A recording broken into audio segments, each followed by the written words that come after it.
আন্তর্জাতিক বিশ্বের বেশ কিছু গুরুত্বপূর্ণ খবর আছে। বলা যায় যে ইরান আমেরিকার মধ্যে আবারও যুদ্ধ শুরু হয়ে গেছে। ঠিক এই ভাষাটাই বলা যেতে পারে। কারণ একে অপরের উপর টার্গেট করে অ্যাটাক করেছে। পাশাপাশি অনেকেই প্রশ্ন করেছেন আজকে বিশ্বকাপে মিশর এবং ইরানের মধ্যকার খেলায় এখানে কি কোনো আন্তর্জাতিক ষড়যন্ত্র আছে কিনা? খেলাটি আমারও দেখার সুযোগ হয়েছে। তবে পুরোটা দেখতে পারিনি। আমি শেষ অর্ধেকটা দেখেছি। আমার কাছেও কিছুটা সন্দেহ লেগেছে। কারণ যখন ৩ জন রেফারি বিষয়টাকে বৈধতা দিল। সাইড রেফারি যখন অফসাইডের কোনো সংকেত দিল না। মূল রেফারিও যখন এটাকে গোল সম্বোধন মানে গোল কনফার্ম করলেন, আমরা দেখলাম মিশর এটাকে নিয়ে বেশ প্রতিবাদ জানিয়ে শেষ পর্যন্ত ভিআর পদ্ধতিতে এসে অফসাইডের ঘোষণা আনলো। ইরান যে উদযাপনটা করছিল সেই উদযাপনটাকে একেবারে মাটি করে দিয়েছে। খুব আহত হয়েছি, ব্যথিত হয়েছি, কষ্ট পেয়েছি। শেষে যে পিকচারটিকে আর্টিফিশিয়াল ইন্টেলিজেন্স এর সহযোগিতায় অর্থাৎ খেলার দৃশ্যায়নটাকে যেই গ্রাফিক্স বা ভিজিআরডির মাধ্যমে যে পিকচারটিকে শনাক্ত করা হয়েছে, কয়েক সেমি আমরা যারা কাজ করি কারণ ১০০ টা ২০০ টা বলে না? ১ ইঞ্চি ১.৫ ইঞ্চি এইটুকুকে মার্ক করে এটাকে অফসাইড ধরা হয়েছে। অথচ বিশ্বকাপের এই ম্যাচে এরকম ভুরি, ভুরি গোলকে গোল হিসেবে কনফার্ম করা হয়েছে। কেন যেন মনে হয় যে ইরানকে পরাজিত করার জন্য উপর থেকে কোনো বড় নির্দেশনা ছিল। যে গোলটা ৯০ মিনিটে একদম খেলার শেষ মিনিটে ৯২ মিনিট বলা যায়। ৯০ মিনিট শেষ হয়ে প্রায় ২ মিনিট অতিক্রম করে বা ২.৫ মিনিট অতিক্রম করে ৯০ মিনিটে শেষ, ২.৫ মিনিট অতিরিক্ত মানে ৫ মিনিটের বা ৭ মিনিটের ২.৫ মিনিট শেষ। সেই সময়টিতে এসে ইরান একটা দুর্দান্ত গোল দেয়। ঠিক ডি বক্সের মধ্যে এলোমেলো একটা পাসিং চলে। সেখানে দেখা যাচ্ছে বারবারই যখন গোল পজিশনটা যখন গোলটা দেয়া হয় ইরানের পক্ষ থেকে, তখন ডি বক্সের মধ্যে ৩ জন মিশরের প্লেয়ার লাল জার্সি পরা তারা ঢুকে পড়ে। কিন্তু কোন সময়টাকে নির্ধারণ করে এটাকে ভিআর এ অফসাইড ধরা হয়েছে ঠিক বুঝে উঠতে পারিনি। আমার কাছে যে বিষয়টি মনে হয়েছে, ইরানকে ইচ্ছাকৃত পরাজিত করা হয়েছে এবং পুরো গ্যালারিতে একটা শোকের আবহ দেখলাম। কারণ ইরান এই উদযাপনটা করছিল এবং সাম্প্রতিক সময় আমেরিকা ইসরায়েলকে একটা ভালো ধোলাই দিয়ে ইরান যে বিজয়টা পেয়েছিল, সেজন্য পৃথিবীর বহু দেশের মানুষ ইরানকে ভালোবাসে। ইভেন আমেরিকানরাও ইরানকে ভালোবাসে জানেন আপনি? বিশাল সংখ্যক এবং মাঠে যারা খেলা দেখতে এসছেন, একটা বিশাল ইরানি সমর্থক গ্রুপ। তারা ইরানের জনগণ বিষয়টা এরকম না। পৃথিবীর বিভিন্ন দেশের তারাও কেঁদেছেন এই দৃশ্যটা দেখে। আমিও সত্যিকার অর্থে খুব ব্যথিত হয়েছি। দর্শক, আসেন আজকের মূল খবরে চলে যাই। যেহেতু খেলা নিয়ে এই বিষয়টি নয়, এখানে অনেক নিয়ম-কানুন থাকে। সব নিয়ম হয়তো আমি জানি না। আমেরিকা এবং ইরানের মধ্যে আবারও সংঘর্ষ হয়েছে। সংঘর্ষের সূত্রপাতটা হরমুজ প্রণালীতে একটি জাহাজকে ঘিরে।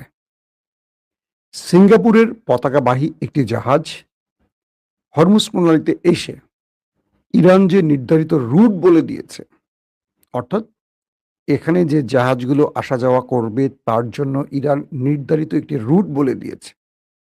তার বাইরে হয়তো মাইন পোতা থাকতে পারে বা বাইরে কোনো কারণে কেউ অ্যাটাক করতে পারে, করে ইরানের নাম দিতে পারে। যেজন্য সকল জাহাজকে একটা নির্ধারিত রুটের ম্যাপ তৈরি করে দিয়েছে ইরান যে তোমরা এখান দিয়ে যাবে। এই সময়টিতে আমরা তোমাদের সর্বোচ্চ নিরাপত্তা দেব। কারণ এই জায়গাটুকুর নিরাপত্তার জন্য আমরা আমাদের নৌবাহিনীকে মোতায়েন রেখেছি। কিন্তু রহস্যজনক কারণে সেই জাহাজটি ইরানের নির্দেশ ফলো করে না, অমান্য করে। ইরান বারবারই বলে যে মানে ইরান ওই জাহাজটিকে বারবার সংকেত দেয়, "তুমি নির্ধারিত পথে আসো।" জাহাজটি নির্ধারিত পথে না এসে উল্টো পথে আসে। আবারও ইরান সংকেত দেয়, আবারও সেই জাহাজটি সংকেত অমান্য করে। পরপর ৪ বার সেই জাহাজটিকে ইরান সংকেত দেওয়ার পর সেই জাহাজটিতে ড্রোন অ্যাটাক হয়। এখনো ইরান অ্যাডমিট করেনি যে তারা অ্যাটাকটি করেছে। বাট সেই জাহাজটিতে অ্যাটাক হয়। তবে ইরানের কয়েকটি গণমাধ্যম দাবি করেছে এটি ফলস ফ্ল্যাগ অপারেশন। অর্থাৎ আমেরিকা এই যুদ্ধে বা আমেরিকার কোনো ইন্ধনদাতারা সেই জাহাজটিতে ড্রোন অ্যাটাক করে একটা যুদ্ধ পরিস্থিতি তৈরিতে এই ফলস ফ্ল্যাগ অপারেশন করে থাকতে পারে। যখনই জাহাজটিতে অ্যাটাক হয়, সেই জাহাজটির পক্ষ থেকে আমেরিকাকে জানানো হয় যে আমাদের উপর অ্যাটাক হয়েছে। খুব আশ্চর্যজনক একটা বিষয়, জাহাজটি মার্কিন জাহাজ নয়, এটি সিঙ্গাপুরের জাহাজ। সিঙ্গাপুরের জাহাজে আক্রমণের সঙ্গে সঙ্গে সিরি জেলাতে, অর্থাৎ ইরানের বন্দরের কাছাকাছি যেই অঞ্চল, তার মধ্যে সিরি নামক একটি জায়গা আছে, সেখানে ড্রোন এবং মিসাইল দিয়ে আমেরিকা ইরানের মধ্যে রাডার সিস্টেম শুরু করে কয়েকটি জায়গায় অ্যাটাক চালায়। যখনই এই অ্যাটাকটা চালানো হয়, পাল্টা আমেরিকা মার্কিন ঘাঁটি লক্ষ্য করে ৩টি দেশে আবার ড্রোন এবং মিসাইল দিয়ে হামলা চালায়। দুটো প্রশ্ন উঠে আসতে পারে এখানে। এক, যে সিঙ্গাপুরের জাহাজটিতে ড্রোন অ্যাটাকটি এখনো কনফার্ম নয় কারা করেছে, কারণ আমেরিকা ইরানকে দায়ী করলে ইরান বলেনি যে তারা এটি করেছে। এবং এত দ্রুত রিয়েক্টটা আমেরিকা কেন করলো? তার মানে কি আমেরিকা এরকম কিছুর একটা অপেক্ষা ছিল? এক। ২ নম্বর, যদি হরমুজের ড্রোন অ্যাটাক হয়, তাহলে সিরির রাডার সিস্টেম কিংবা ইরানের আরো কয়েকটি গুরুত্বপূর্ণ সামরিক টার্গেট বা পোস্টকে টার্গেট করলো কেন মার্কিন ড্রোন এবং যুদ্ধ বিমান? এবং একাধিক স্পটে অ্যাটাক করেছে, যদিও ইরান বলছে যে তারা প্রতিটা অ্যাটাক প্রতিহত করেছে। ইরান বলছে মার্কিন এই অ্যাটাকগুলো তারা প্রতিহত করেছে, তাদের বড় কোনো ক্ষতি হয়নি।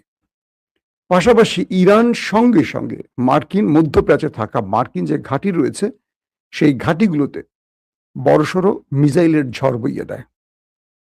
কিছু কিছু মাধ্যম বলছে যে ইরানে যে অ্যাটাক হয়েছে, ইরান যে প্রতিহত করেছে, পাল্টা আমেরিকার উপর যে অ্যাটাক হয়েছে সেটা খুব বড়সড় না, কেউ বলছে। আবার কেউ বলছে না, বড়সড় করেছে, কিন্তু আমেরিকানরা স্বীকার করছে না।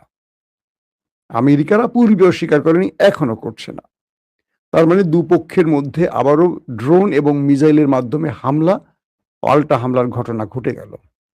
এবং আমেরিকার যে ঘাঁটিগুলোকে টার্গেট করা হলো, তার ক্ষয়ক্ষতির খবর এখন আমাদের হাতে আসেনি, পরক্ষণে হয়তো আমরা জানাতে পারবো। ২ নম্বর, যখন ইরানে আমেরিকা অ্যাটাক করে বসে, তখন দ্রুত দোহা, অর্থাৎ কাতারের রাজধানী, ইরানকে অনুরোধ করে, প্লিজ তোমরা পাল্টা জবাব দিও না, আমরা আমেরিকার সাথে কথা বলছি, বিষয়টা বোঝার চেষ্টা করছি। ইরান দোহার কথা শুনল না, সঙ্গে সঙ্গে মার্কিন ঘাঁটিকে হিট করে আক্রমণ চালালো। যখনই মার্কিন ঘাঁটিতে আমেরিকার ঘাঁটিতে অ্যাটাক হয়ে গেল, তখন দোহা মানে কাতার আবারও আমেরিকাকে নক দিল, প্লিজ তোমরা ইরানকে পাল্টা অ্যাটাক করো না। এটা করে আবারও মধ্যপ্রাচ্য উত্তপ্ত হবে, আবারও শান্তি চুক্তি ব্যাহত হবে। এটার তদন্ত করে আসল খবরটা আমরা জানার চেষ্টা করছি। অর্থাৎ কাতার, সৌদি আরব, এই দেশগুলো দ্রুত মাঠে সরব হয় এবং এদের সরবতার ফলে বা এরা যে কোনোভাবে দ্রুত পদক্ষেপ নেওয়ার ফলে আমেরিকা ইরান কিছুটা স্থিমিত বা ঠান্ডা হয়ে যায়। অর্থাৎ মার্কিন ঘাঁটিতে অ্যাটাকের পর আমেরিকানরা এখন পর্যন্ত ইরানের ঘাঁটিতে অ্যাটাক করেনি বলে জানে। পরক্ষণে কি করবে সেটা হয়তো জানা যাবে। সেনকম, মার্কিন যুক্তরাষ্ট্রের যেটা সেন্ট্রাল কমান্ড, সেনকম বলছে তারা আত্মরক্ষামূলক অ্যাটাক চালিয়েছে, কারণ ইরান হরমুজে আন্তর্জাতিক জাহাজে অ্যাটাক করেছে। প্রশ্ন হলো, এই আত্মরক্ষার জন্য আমেরিকার কতদিন ইরানের আশপাশে ঢুকে শান্তিকে ব্যাহত করবে, কিংবা কারণ ছাড়া, প্রমাণ ছাড়া, তদন্ত ছাড়া ইরানকে দোষী করে এই পাল্টা জবাব দেবে?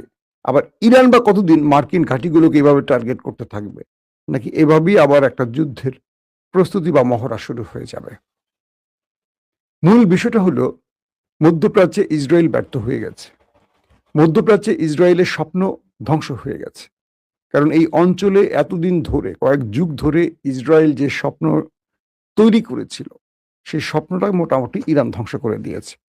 পাশাপাশি আরবের মধ্য থেকে আস্তে আস্তে আওয়াজ উঠছে, কারণ ইরান সাম্প্রতিক সময় একটা জোরালো বক্তব্য দিয়েছে, দেখেছেন আপনারা। সেখানে তারা বলছে যে তারা একটি মুসলিম সামরিক জোট তৈরি করতে চায় এবং এটির জন্য দ্রুত সৌদি আরব বা ইরানের কোনো একটি জায়গায় একটি বিশাল কনফারেন্সের আয়োজন করা হবে। সেখানে প্রত্যেকটি মুসলিম দেশ থাকবে, সেই মুসলিম দেশগুলো সম্মিলিতভাবে একটি সামরিক জোট গঠন করবে। এটা মুসলমানদের অস্তিত্ব রক্ষা। ইরান খুব মানে দ্রুত এই কাজটি করার চেষ্টা করছে। আসছে বিপদকে টের পেয়ে ইরান এখন এই কাজটিতে মনোযোগ দিয়েছে এবং প্রত্যেকটি মুসলিম দেশকে নিয়ে ইরান এই সামরিক জোট করতে চায়। ইরান বলছে না যে আমি মোড়ল থাকবো না, আমরা সবাই মিলে একটি সামরিক জোট করব, সেখানে সব মুসলিম দেশ থাকবে এবং এখানে গালফ কান্ট্রি, আরব কান্ট্রির মূল টার্গেট ইরানের কাছে, কারণ এতদিন আরবের জন্য দুটো রাষ্ট্র বিপদ ছিল, একটা ইরান, একটা হলো ইসরায়েল। তো ইরানের সাথে এখন আরবের সম্পর্ক তৈরি হচ্ছে, সেটা তুরস্ক এবং পাকিস্তানের মধ্যস্থতার মাধ্যমে। তো আরব দেশগুলো বলছে যে আমরা ইরানের সাথে একটা সমঝোতা চুক্তি করব যাতে ইরান আমাদের উপর আক্রমণ না করে। আবার এখানে মূল খেলাটা খেলছে ইরান। ইরান এখানে আরবদেরকে বলে দিয়েছে তোমাদের দেশের ভেতর থেকে মার্কিন সবগুলো ঘাঁটিকে সরিয়ে নাও, অর্থাৎ আমেরিকার কোনো ঘাঁটি তোমাদের দেশে রেখো না। প্রথম শর্ত দিয়েছে ইরান আরবদের, আরব রাষ্ট্রগুলোকে। দ্বিতীয় শর্ত দিয়েছে ইরান যে তোমরা যদি মার্কিন ঘাঁটি রাখতেও চাও তাহলে আমাদের চুক্তিবদ্ধ হতে হবে যে মার্কিন ঘাঁটি ইরানের বিরুদ্ধে ব্যবহার হবে না, মানে আমেরিকার কোনো ঘাঁটি ইরানে আক্রমণ করতে তোমরা দিবে না, অনুমতি দেবে না, একদম চুক্তি করতে হবে। আরবরা এই চুক্তিতে রাজি হতে পারে বলা হচ্ছে। ইরান এখানে আসলে যে খেলাটা খেলছে যে যদি ইরানের সাথে মার্কিন ঘাট মানে আরবের এই চুক্তিটি হয়ে যায় যে কোনো আরব রাষ্ট্রের ভেতর থেকে ইরানকে টার্গেট করে আমেরিকা আক্রমণ করতে পারবে না, তাহলে আমেরিকা এই আরবে বসে থাকবে না, কারণ আমেরিকা মূলত ইরানের জন্য এখানে আসছে ইসরায়েলকে রক্ষা করবে আর আরবের পেট্রোডলার লুট করবে। ইরান প্রথম ধাপেই তার নিজের নিরাপত্তা কনফার্ম করতে চায় চুক্তির মাধ্যমে। দ্বিতীয় ধাপে আমেরিকাকে আরব থেকে ছিটকে ফেলবে। এখন আরবরা চাইলেই একদিনের নোটিশে আমেরিকাকে তাদের দেশ থেকে ঘাট ধরে বের করে দিতে পারবে না, সম্ভব না, কারণ তারা অনেক যুগ ধরে এখানে আছে, একটা বিশাল ঘাঁটি তৈরি করে ফেলেছে আরবরা, তাদের হাতেই বলা যায় যে এই রাজপ্রাসাদের চাবি আর আমেরিকানদের হাতে। তো এখন কি করবে? ইরান বলছে যে তোমরা যদি মার্কিন ঘাঁটি রাখো রাখো, কিন্তু আমাদের বিরুদ্ধে এই ব্যবহার হতে দেবে না, এই চুক্তি করো, তাহলে আমরা তোমাদের সাথে চুক্তি করব। এর ফলে ইরান তার নতুন খেলাটা, নতুন রাজনীতির চালটা মাঠে ছাড়তে চায়, কারণ এই চুক্তিটি হয়ে গেলে আমেরিকা মধ্যপ্রাচ্যের কোনো ঘাঁটিতে বসে ইরানকে টার্গেট করতে পারবে না। তখন কি হবে? আমেরিকা আস্তে আস্তে এখান থেকে চলে যেতে শুরু করবে। পাশাপাশি যখন আমেরিকা আক্রমণ করতে পারবে না তখন ইসরায়েল হয়ে যাবে অনিরাপদ, কারণ ইসরায়েল যদি কোনো মিস অ্যাডভেঞ্চার করে ইরানের বিরুদ্ধে তখন ইরান শক্ত জবাব দেবে, কারণ আমেরিকা জানে ইরান যদি ইসরায়েলকে চেপে ধরে বেলুনের মতো ফুস হয়ে যাবে, কারণ ইরানের কাছে ইসরায়েল নামক দেশটা একেবারে ছোট, একেবারে ছোট। আর ইসরায়েলের যত প্রযুক্তি যা কিছু আমেরিকা থেকে আসে, কিন্তু এই পর্যন্ত যুদ্ধে এত প্রযুক্তি থাকার পরও আমরা দেখলাম যে ইসরায়েল খুব ভালোভাবে মার খেয়েছে ইরানের হাতে। এখন ইরান এই খেলাটা শুরু করছে, যে কোনোভাবে মধ্যপ্রাচ্য থেকে আমেরিকার ঘাঁটিগুলোকে সরাবে এবং এই চালটির মাধ্যমেই ইরান মধ্যপ্রাচ্যে তার বিজয় আনবে। আর যদি মধ্যপ্রাচ্য থেকে মার্কিন ঘাঁটিগুলো চলে যায়, ধরে রাখেন আরবের যে সামরিক জোটটি হতে পারে বলে শুনছি ন্যাটোর আদলে, সেটি খুব দ্রুত এগিয়ে চলবে। যদিও আমেরিকা ইসরায়েল এটা হতে দেবে না, তারপরও আরবরা ইরান, তুরস্ক, পাকিস্তান সহ দক্ষিণ এশিয়ার মুসলিম রাষ্ট্রগুলো যদি এক হতে পারে তাহলে নিঃসন্দেহে ইরান যেটি চাচ্ছে মুসলিম সামরিক জোট, এটি সম্ভব হবে। দর্শক, আজকের মতো বিদায় নিচ্ছি। ইনশাআল্লাহ আজ রাত 10টা থেকে 11টার সময় আরেকবার আসার চেষ্টা করবো লাইভে। সেই পর্যন্ত সবার কাছ থেকে বিদায় নিচ্ছি।